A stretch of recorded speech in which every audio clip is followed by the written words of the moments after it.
श्रीकान्तद्रुहिणोपमन्युतपनस्कन्देन्द्रनन्द्यातयः प्राचीनो गुरवोऽपि यस्य करुणालेशात् गता गौरवम् तं सर्वादिगुरुं मनोज्ञवपुषं मन्दस्मितालङ्कृतम् चिन्मुद्राङ्कितमुद्रपाणिनलिनं चित्ते शिवं कुर्महे।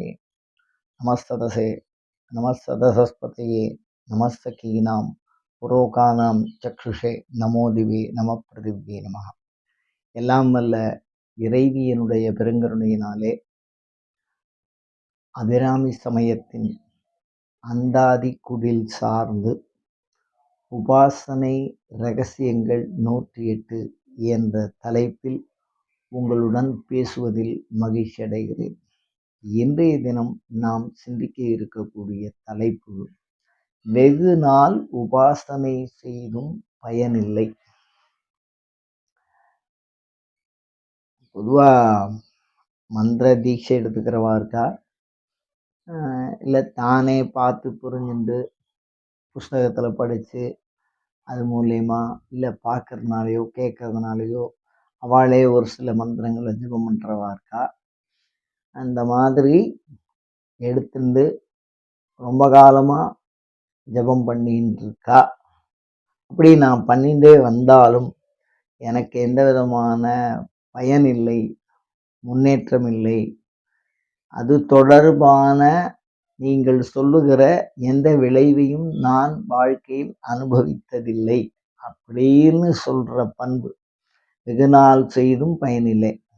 சாஸ்திரங்கள் ஒரு 8க்கும் மேற்பட்ட காரணத்தை சொல்லுகிறது. அது மாதிரி தீர்வும் 8க்கும் மேற்பட்ட தீர்வை சொல்லுகிறது. அதில் முதல்ல என்ன அப்படின்னா, நம்பிக்கை. ஒரு உதாரணத்துக்கு நான் சொல்கிறேன். ஒருத்தர்கிட்ட சொல்கிறோம், பேசுகிறோம், அவரை நமக்கு நல்லா தெரியும், ஏற்ற மாதிரி இருக்கார், போகிறார் வர்றார், எல்லாம் சரி. திடீர்னு ஒரு நாளைக்கு எனக்கு ஒரு ஷூரிட்டி போடுங்கோ அப்படின்னு நம்ம அவர்கிட்ட கேட்குறோம். நான் உங்கள் வீட்டுக்கு ஏற்ற மாதிரி தான் இருக்கேன், இது மாதிரி ஒரு முக்கியமான பண தேவை, நான் ஒரு சீட் எடுத்திருக்கேன், அதில் எனக்கு ஷூரிட்டி போடுங்கோ அப்படின்னு சொன்னால் அவர் அதை போடுவாரா? அப்படின்னா உங்கள் பேரில் அவர் அசாதாரணமான நம்பிக்கை வச்சிருந்துட்டாருன்னு அர்த்தம். அப்படி போடலை அப்படின்னு சொன்னால் ஏதோ பழக்கத்துக்கு சரி, அதனால் மற்றபடிலாம் அதுக்கு ஏதாவது பிற காரணங்களை சொல்லி தவிர்க்கிறார் அப்படின்னா உங்கள் பேரில் இருக்கிற நம்பிக்கை குறையும். அந்த மாதிரி அந்த நம்பிக்கையினுடைய அளவுக்கு தான் நான் சொல்கிறேன். இப்போ ஷூரிட்டிக்கும் நம்பிக்கைக்கும் சம்பந்தம் இல்லை, உபாசனைக்கும் சம்பந்தம் இல்லை. புரிய வைக்கிறதுக்கு, உங்களை நம்பி எந்த அளவுக்கு ஒருத்தர் இறங்குவான், அந்த அளவுக்கு அவர் உம்மிடத்து நம்பிக்கை வைத்திருக்கான். அந்த மாதிரி நம்பிக்கை நமக்கு ஷூரிட்டி போடுவா மாதிரி நம்பிக்கை இருக்கணும்.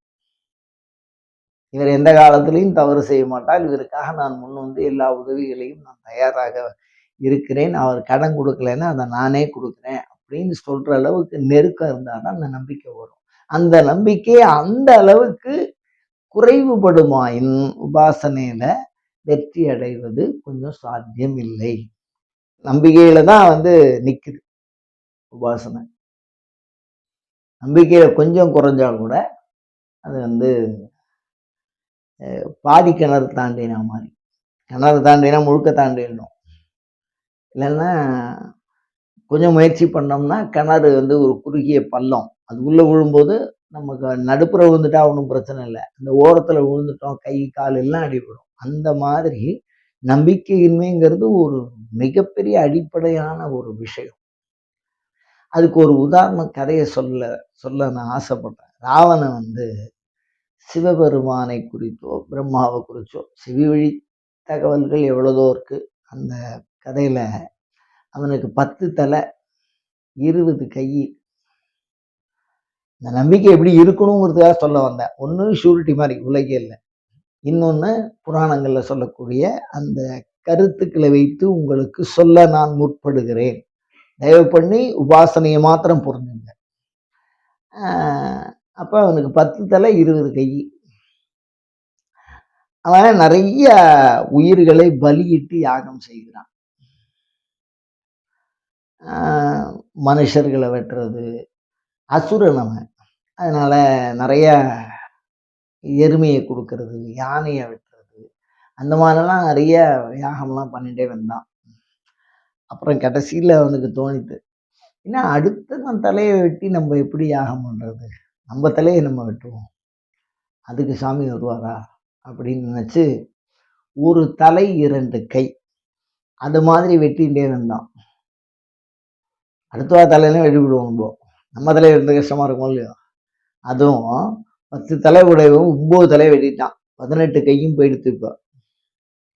இப்ப கடைசியில் இருக்கிறது 2 கை ஒரு தலை. அந்த தலை இருந்தாதான் அவனால வாழவே முடியும். அந்த தலையை எழுந்துட்டான அவனால வாழ முடியாது. கடைசி 2 கைகளை அறிந்து தன் கழுத்திலே கத்தி வைக்கிறான். அதுல இருந்து ரத்தம் வருது. இன்னும் கொஞ்சம் தான் அவன் இறந்திருப்பான். அப்படி வைக்கக்கூடிய நிலையிலே அந்த இறைவன் வாப்பா அப்படின்னு ஒரு முதியோர் மாதிரி வர்றார். எதுக்கு சொல்றேன் அப்படின்னா, நம்பிக்கை என்பது ஒரு உச்சகட்ட நம்பிக்கையா இருக்கணும் கடவுளை பொறுத்த வரைக்கும். அந்த நம்பிக்கை இருந்ததுன்னா ஜெயிச்சிருவோம். உலகியல்ல ஏதோ நம்புறோம், நம்ம போறோம் வரோம் அப்படின்லாம் இருந்தா உபாசனையில் வெல்லுவது என்பது சற்று கடினமான விஷயம். இத மாதிரி 8 காரணம் இருக்கு. அந்த 8 காரணங்களையும் நாம தனித்தனியா பார்த்தாதான் இந்த உபாசனையில் முழுவதுமாய் வெல்வதை பற்றி யோசிக்க இயலும். அயன் தர்மஹா உத்தரோத்தர அபிவிருத்திரஸ்து.